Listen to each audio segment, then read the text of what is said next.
आइए स्टार्ट करते हैं अपनी नेक्स्ट टॉपिक, वो है applications of Gauss law.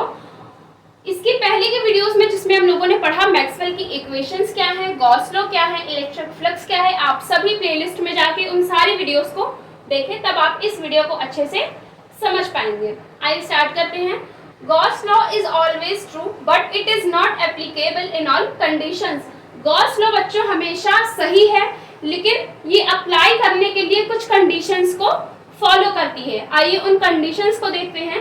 Conditions where Gauss law is applicable, where charge distribution is symmetric, only at these condition Gauss law is applied.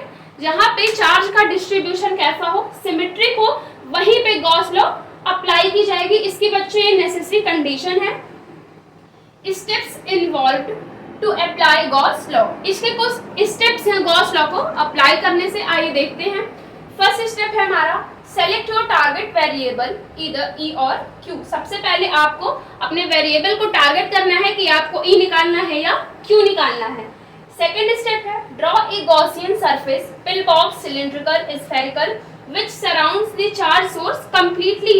आपको कोई box दिया है, उसके चारों तरफ आपको क्या बच्चों ड्रॉ करना है, गॉसियन सरफेस को ड्रॉ करना है। और वो सरफेस कैसे हो सकते हैं, पिल बॉक्स जैसा हो सकता है, सिलिंड्रिकल हो सकता है, स्फेरिकल हो सकता है, which surrounds the charge source completely, और जो सराउंड करे बच्चों चार्ज के सोर्स को पूरे तरीके से।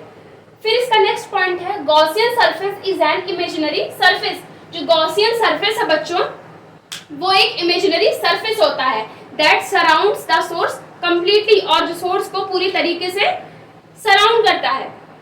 थर्ड इसका पॉइंट है Gaussian surface passes through that point at which we have to evaluate E and then apply Gauss law. Gaussian surface passes through that point, जिस पॉइंट से गॉसियन सरफेस पास करे बच्चों, and we have to evaluate E, and वहीं पे हम लोग को evaluate करना रहता है ई को। ई क्या बच्चों, इलेक्ट्रिक फील्ड लाइन है। And then apply Gauss law, और उसके बाद हम लोग को गॉस लॉ अप्लाई करना होता है। ये थी बच्चों applications of Gauss law. Next हम लोग का जो टॉपिक है वो बहुत ही इंटरेस्टिंग है। नेक्स्ट टॉपिक का नाम है Coulomb's law from Gauss law.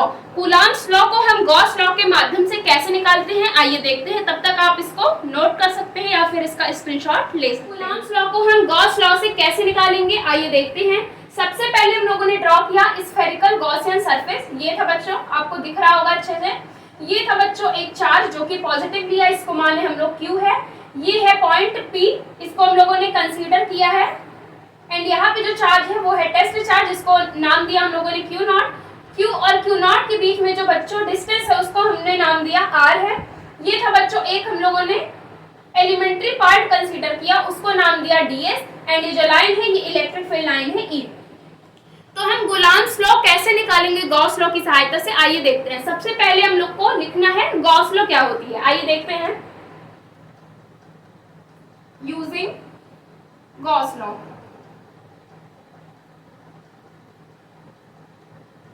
अभी तक हमने गॉस लॉ को क्या पढ़ा है, आइए देखते हैं। Surface integration E dot ds is equal to Q enclosed by epsilon naught. ये आपने पहले की वीडियो से पढ़ लिया होगा। फिर बच्चों हम लोग का सेकेंड स्टेप क्या है, E को हम ले लेते हैं बच्चों बाहर, अंदर क्या बचा, surface integration ds is equal to Q enclosed by epsilon not. Spherical का एरिया कितना होता है,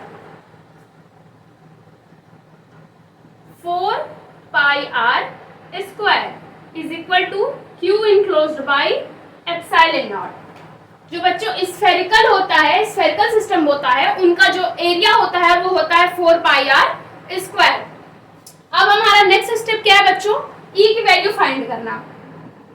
तो E इज इक्वल टू ये 4 पाई आर स्क्वायर मल्टीप्लाई में है, इधर जाएगा तो डिवाइड में हो जाएगा, तो 1 बाई 4 पाई आर स्क्वायर। यहाँ पे क्या है बच्चों, Q enclosed by epsilon not. इसको हम अरेंज करके लिखना चाहे तो यहाँ से हम लोग को E की वैल्यू कितनी मिली बच्चों, 1 बाई 4 पाई एप्सिलॉन नॉट को इधर लिख दिया, Q enclosed by R square. Electric force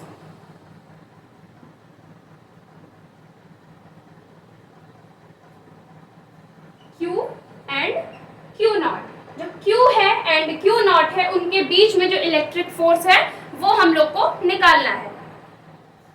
सबसे पहले बच्चों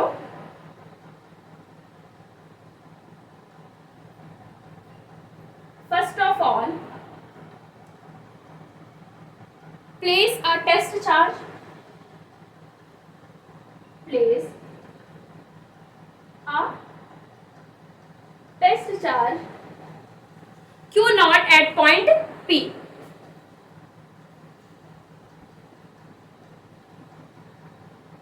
जो कि मैंने पहले ही आपको बता दिया कि जो P पॉइंट पे है हम लोगों ने चार्ज को कंसीडर किया, वो कितना है बच्चों, Q नॉट है, वही हमने इस पे लिख दिया।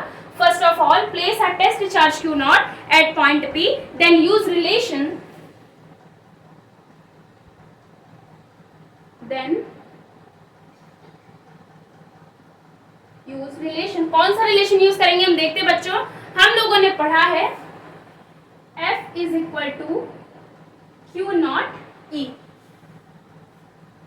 इस इक्वेशन में बच्चों E की वैल्यू पुट करेंगे तो F इज इक्वल टू, ये Q नॉट है, E की वैल्यू कितनी निकाली 1/4 pi epsilon naught Q enclosed by R square. तो हम इसको दूसरे फॉर्म में लिखना चाहें बच्चों तो ये हो गई F is equal to 1/4 pi epsilon naught Q into Q naught by R square. And यही थी बच्चों हमारी Coulomb's law. F is equal to 1/4 pi epsilon naught Q into Q naught by R square. This is the required electrostatic force acting between two charge in rest. आशा करती हूँ बच्चों आपको ये derivation अच्छे से समझ में आया होगा।